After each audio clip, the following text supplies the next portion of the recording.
Hello, my name is Natalia Vodyanova. Would you join me on this walk down memory lane? This is my childhood room in Nizhny Novgorod, a city in western Russia where I was born.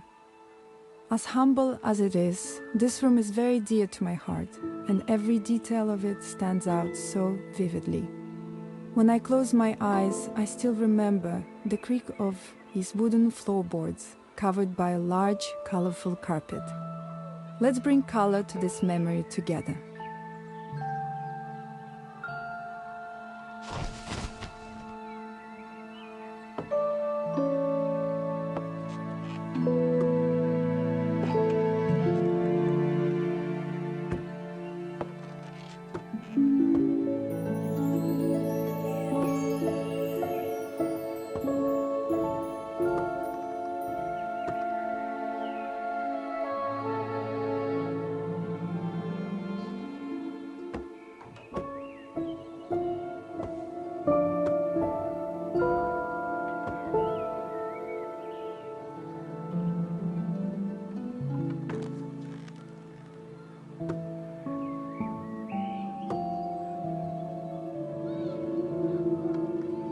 I always liked the wallpaper in my room, its sunset pink color and the flowery pattern.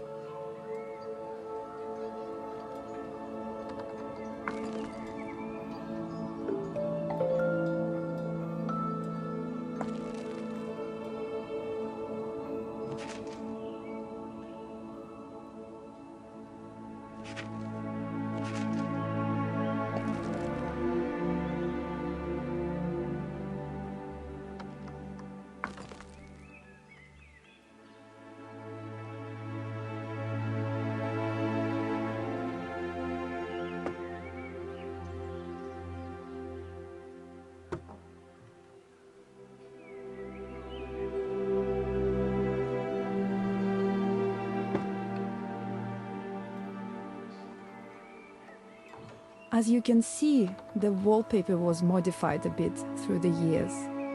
We'll come back to that a bit later. All through my teenage years, I slept in a bunk bed, and I wouldn't trade it for any other. Climbing the ladder to the top bunk at the end of a long day felt like an escape to my own world.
And my days were long, divided between trying to keep up with multiple subjects at school.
looking after my sister, cooking and house chores, as our mom had to work day and night to keep us going.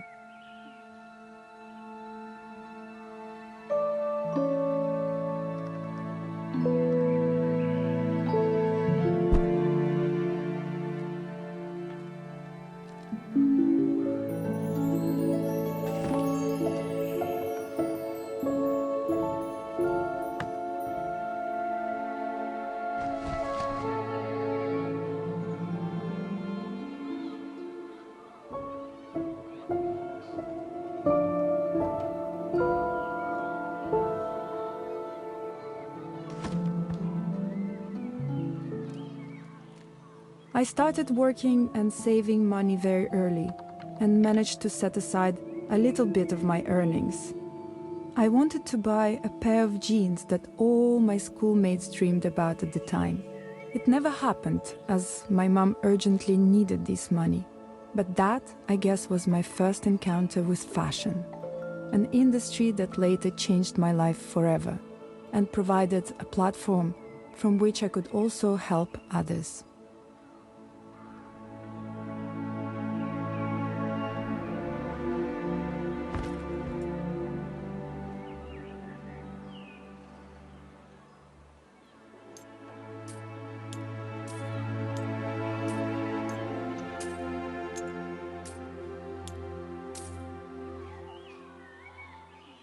Our neighbor was a piano teacher.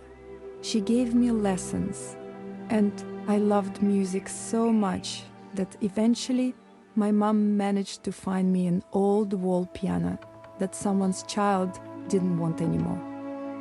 I still love classical music, and my own children play beautifully. Unfortunately, I couldn't keep it up myself, but maybe one day I will start taking lessons again. I would love that.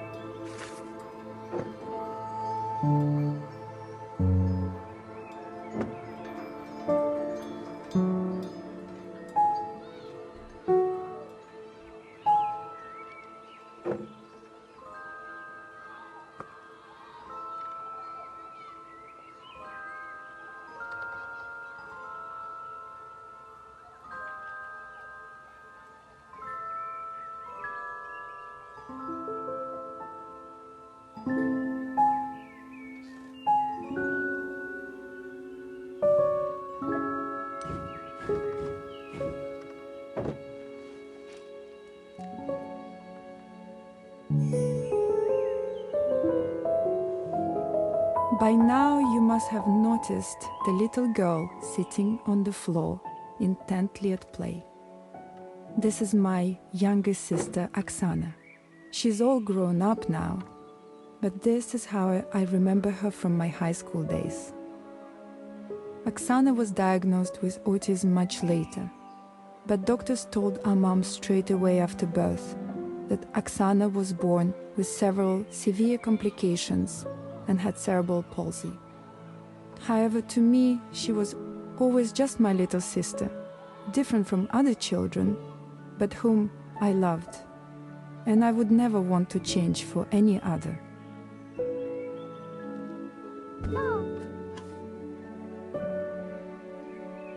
Oksana occupied the lower bank, and the walls around it were covered by scribbles that surely meant something to her.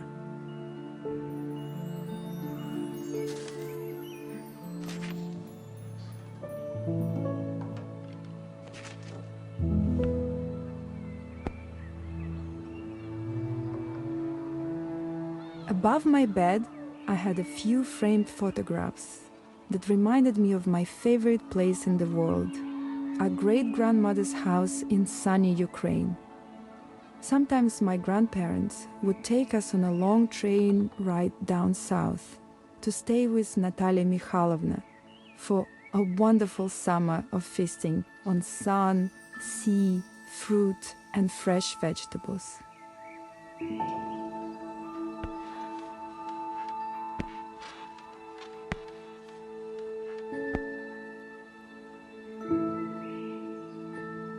Oksana had an unusual taste for toys. To a regular person, some of her favorite playthings would seem unsuitable for children at best, and garbage at worst. Of course, she had regular ones too. Most of those inherited from me, like Mishka the teddy bear, or Rolly Polly doll, or a spinning top.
But she was especially partial to playing with everyday things that she could find around the house.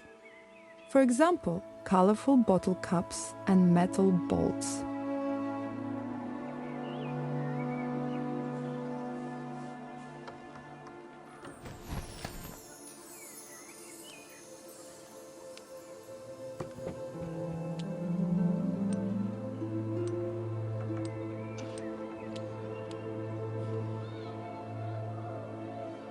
Sometimes I would come back home to discover to my great distress that my school bag and everything in it had become part of the game.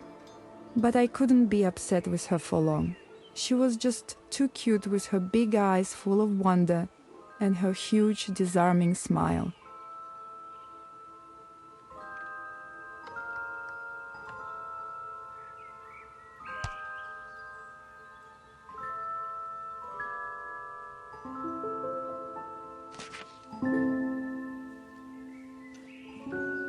Believe it or not, at some point when she was still 5, 6 years old, her favorite toys were heavy tools like wrenches and screwdrivers and even a hammer. She would cry her eyes out until my mom and I would give up and give those tools to her.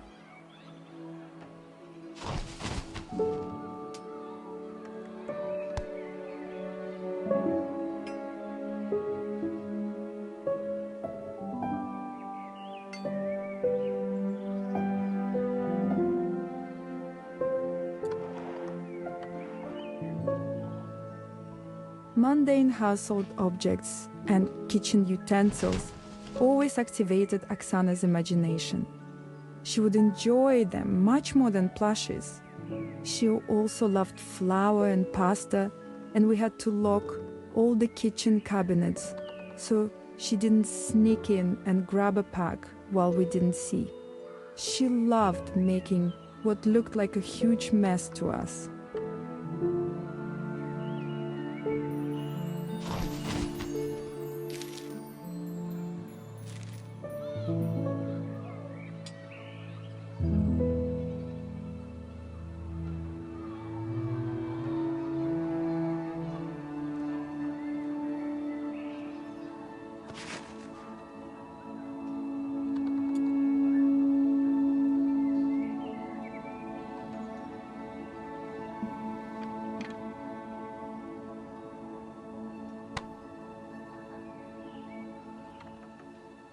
How many times had I found her sitting in front of a pile of clothes mixed with everything else she could find, looking so proud and happy of her achievement. Of course I was annoyed, as I had to clean it up, and upset to see precious food wasted. However, I couldn't help but laugh at her proud and mischievous face.